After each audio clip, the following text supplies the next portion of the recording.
নমস্কার, welcome to Puja's kitchen. পূজার রান্নাঘরে আপনাদের সকলকে স্বাগত জানাই। আজকে আমি তৈরি করব চিকেন কষা। আপনারা দেখুন আমি কিভাবে চিকেন কষাটা রান্না করছি। ভালো লাগলে লাইক এবং শেয়ার করতে ভুলবেন না। তাহলে চলুন তৈরি করি চিকেন কষা। চিকেন কষাটা রান্না করার জন্য যে যে উপকরণগুলো লাগবে সেগুলো হলো আলু, পেঁয়াজ কুচি, কাঁচা লঙ্কা, শুকনো লঙ্কা, রসুন, আদা কুচি, ধনেপাতা কুচি, টমেটো কুচি, হলুদ, কাশ্মীরি লাল লঙ্কার গুঁড়ো, ফোড়ন দেওয়ার জন্য শুকনো লঙ্কা, এলাচ, গোটা জিরে, দারচিনি, লবঙ্গ, লবণ, গরম মশলা, চিকেন। আর রান্নাটা করব আমরা সর্ষের তেলে। একটা কড়াই বসিয়ে তেল গরম করে আলুটাকে ভেজে নিতে হবে। তো আমার আলুটা ভাজা হয়ে গেছে, এখন নামিয়ে নেব। সেই গরম তেলেই ফোড়নগুলো দিয়ে দেব।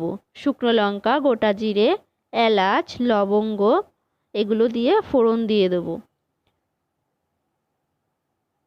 ফোড়নটা একটু নাড়াচাড়া করে এর মধ্যে পেঁয়াজ অ্যাড করব। পেঁয়াজটাকে ভালো করে ভেজে নিতে হবে।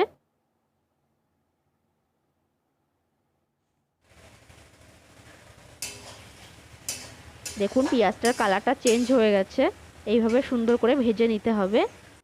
এরপর মশলার পেস্ট অ্যাড করব।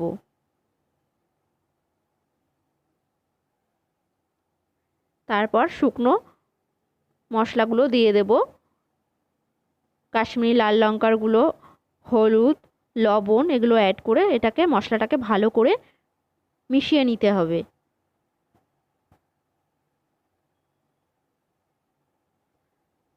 স্বাদ অনুসারে লবণ দিয়ে দিতে হবে।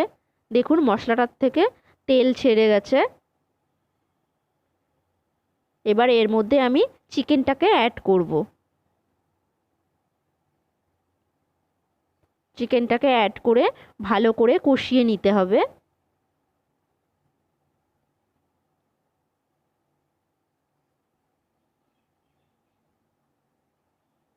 সুন্দর করে চিকেনটাকে কষিয়ে নিতে হবে। চিকেনটা কষানো হচ্ছে। আপনারা এই চিকেনটা দিয়ে রুটি, লুচি বা ভাতের সাথে সার্ভ করতে পারেন। একবার আপনারা বাড়িতে বানিয়ে দেখুন, খেতে খুব টেস্টি হবে। চিকেনটা থেকে কতটা জল বেরিয়েছে দেখুন।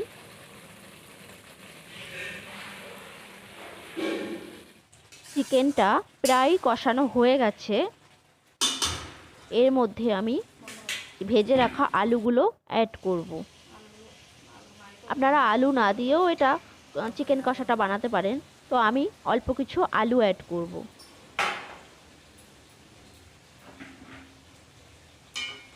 আলুটাকে দিয়ে ভালো করে আরেকটু কষিয়ে নিতে হবে। দেখুন চিকেন আর আলুটা সুন্দরভাবে কষানো হয়ে গেছে।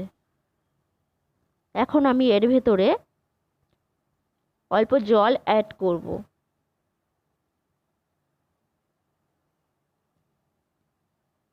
কষানোর সময় চিকেনটা আর আলুটা প্রায় সিদ্ধ হয়ে গেছে, কিন্তু আরেকটু জল দিয়ে আরেকটু সিদ্ধ করতে হবে। তার জন্য অল্প জল দিয়ে এটাকে ঢেকে দেব।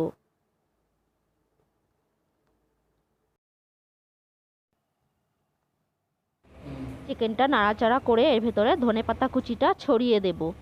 ছড়িয়ে দিয়ে তারপর একটা ঢাকনা দিয়ে ঢেকে দেব।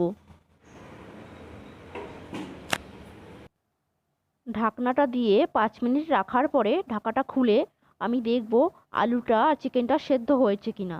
তো চিকেন আলু দুটোই সেদ্ধ হয়ে গেছে। দেখুন প্রায় হয়ে গেছে চিকেনটা। এখন এর ভেতরে আমি গরম মশলা গুঁড়োটা দিয়ে দেব। গরম মশলা গুঁড়ো দিয়ে কিছুক্ষণ রেখে আমি এটাকে সার্ভ করব।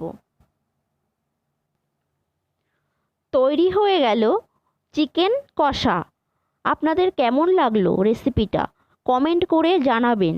এই রকম ভালো ভালো রেসিপির আপডেট পাওয়ার জন্য পূজাস কিচেন চ্যানেলটিকে সাবস্ক্রাইব করে নিন আর অবশ্যই বেল নোটিফিকেশনটা অন করে নেবেন। ভালো থাকবেন, সুস্থ থাকবেন। আবারও দেখা হবে অন্য কোনো রেসিপির সাথে। নমস্কার।